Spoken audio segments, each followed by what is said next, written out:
For all have sinned and fallen short of the glory of God. There, I said it. Romans 3:23. I love this verse. This verse is my favorite Bible verse because it tells me I'm not the only sinner in the world. That's kind of obvious. Bear with me here, people. It also gives me hope that I can do things to change myself. Like, not my whole self. Like, do my hair, change clothes, that stuff. It means that I can change, like, certain parts of me. Another verse. If your right eye causes you to stumble, gouge it out and throw it away. It is better for you to lose one part of your body than your whole body being thrown into hell. I don't want that. And if your right hand causes you to stumble, cut it off, throw it away. It is better for you to lose one part of your body than your whole body going to hell. Matthew 5:29-30. God isn't just for the people you love and like. He is for everybody, and He loves on everybody, and I should do the same. So instead of going straight to the source of my problems, I, of course being me, avoided to do that and ignored it all and to help or save it. And at first I thought I would, like one of the best ways to fix it is for my social circles to hang out with anybody and just be whatever. I mean, sure that's going to help, but if you're not doing what you're supposed to do, then it's not going to do anything. So maybe, just maybe, instead of hanging out with them as a clique, I could invite others to talk, to go to youth group, to go to Christian club at my school. I love that place. And hang out outside of school, even just being a friend to them, that can mean so much. And to them, I'm referring to the people I don't usually talk to. That could even involve adults. Like, I'm not really comfortable talking to adults. I just get nervous. And people talking, and some of them, an example of these people are some of the girls at youth group. I'm sorry, I called you out. Like, you guys are cool. And I would love to get to know you guys, girls, people, guys, girls, everybody. And I would love to lead you to God in the best way possible. And the only way that to happen is for me to be open with the right mindset and attitude that I can do it, and that God is watching me and I should do what He wants me to do. Gosh, all these words never on my paper. Okay, and another perfect example of everybody mixing together, follow leaders and everything, are the middle, high, and high school guys of our youth group. They are just wonderful. They can mix and mingle and talk to everybody, and if they're paired up with someone they don't really know, they can get along. And us girls, we can't do that. Yeah, we can't do that. And I envy them because they all get along, no matter who annoys them, no matter what they do, no matter what happens outside this church. They just mix and mingle.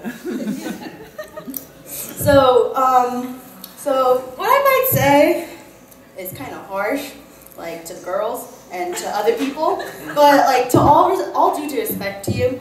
I said that wrong, but it's okay. All respect to you, I want to help you guys, girls. And I want to help myself too, because I want to be a youth leader with you guys, and I just want to love on you and be with you. That is another perfect example of a leader who isn't thinking in the best interests of others, but hoping that others will do it, because actions, man. Okay, how I could feel about another. So in a way, this is kind of an apology for me to you people, and everybody else who I haven't I've been a blind, careless friend, person, and leader. Okay, this all sounds like I'm bringing youth leadership down in a bit, but it's really not. I love youth leadership, and it's the best thing the best choice I've ever made in my life so far. Oh, and all the directors, Linda and Ryan, you guys are awesome. I love you guys.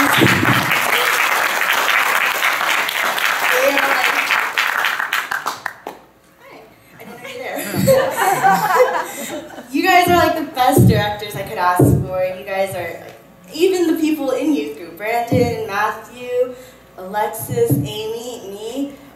We're just they're just so ready. They're phenomenal. That's the perfect word for them. Maybe not. They're ready for new people to come to youth. They're ready to invite everybody to youth group. They're pro youth group. They are like the best people I can ever meet, and I hope that I can learn from you and like you can help me with all my problems, which are a lot. I'll give you a list. And I'm happy you guys are in leadership with me, and like I'm happy that God has called you to be in leadership, and I can't wait to lead the younger, younger than plus, to the generation through God in a safe environment here. And I hope that I can learn a lot from you, and like we can be a great, memorable group at church. And so to help me explain my point, because I probably just babbled a lot, I found a YouTube video to help me point out my point. If you get my drift. It shows 3 girls, one's recording and asking questions, and the 2 girls are youth leaders, and they are being asked questions whether or not they like to be youth group and what they like about it.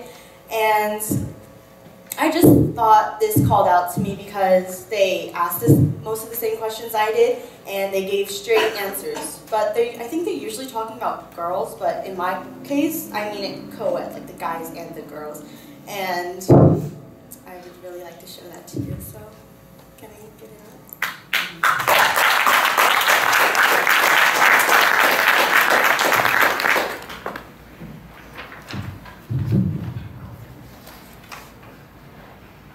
Hello, I'm with my lovely friends, and I'm going to ask them some questions on being a youth leader. Why did you want to be a youth leader? Just getting to know the girls and really what they struggle with, it was like something that I feel like the Lord just gave me a passion for that, like miraculously. God gave me this heart for the girls, and I love them. I would literally feel like God was just dumping buckets of love for these kids in my heart, and I didn't even, it would just like, I felt like my heart was going to burst. I was like, oh my gosh, I have to just like get to them, I want to encourage them and call them. Being involved with the youth is a huge commitment. Was it hard to be consistent showing up and pouring into these girls' lives? I think it's hard because you kind of almost have to like pick and choose who you really want to disciple. I would pray for certain girls, and the Lord would just put them on my heart. Like a lot of them I still like talk to. Going off of what you said with the choosing, I feel like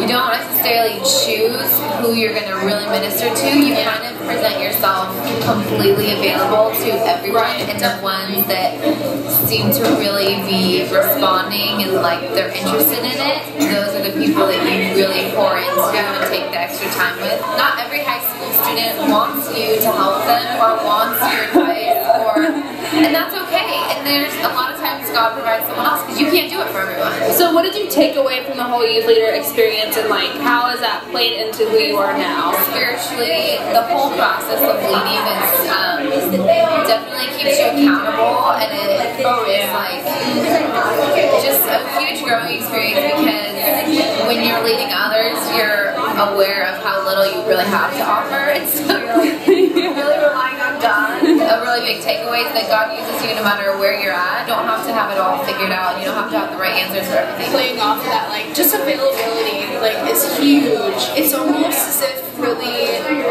helped me learn how to deal with not just youth, but like other people. There's so many times where I had like things that God was teaching me, and the girls would come to me about something, and I would just share word for word what the Lord taught me, and they were like, "That's exactly what I needed." And I was like, so rad. Me too.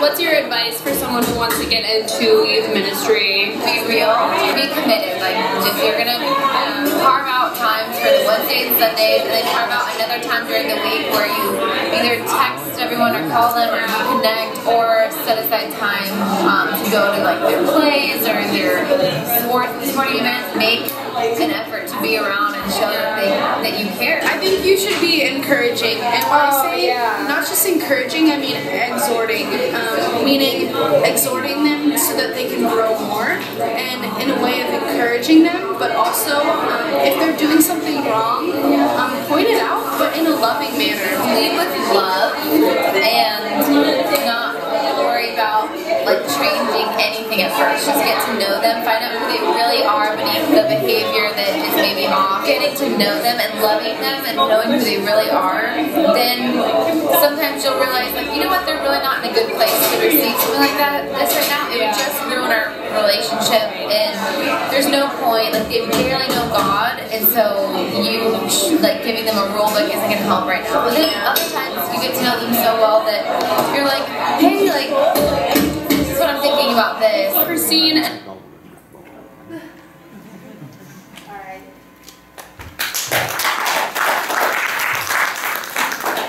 So that was the video, and it really covered my topic that I wanted to speak to you when I did.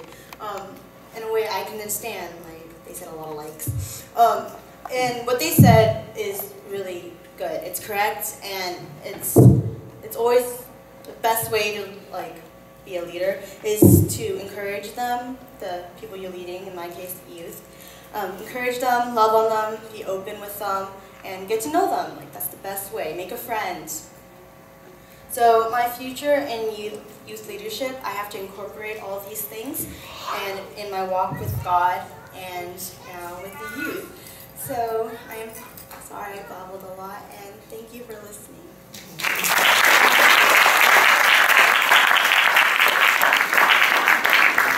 Thanks, Katie. Well, Linda started crying like 3 times, so that means we're doing really good.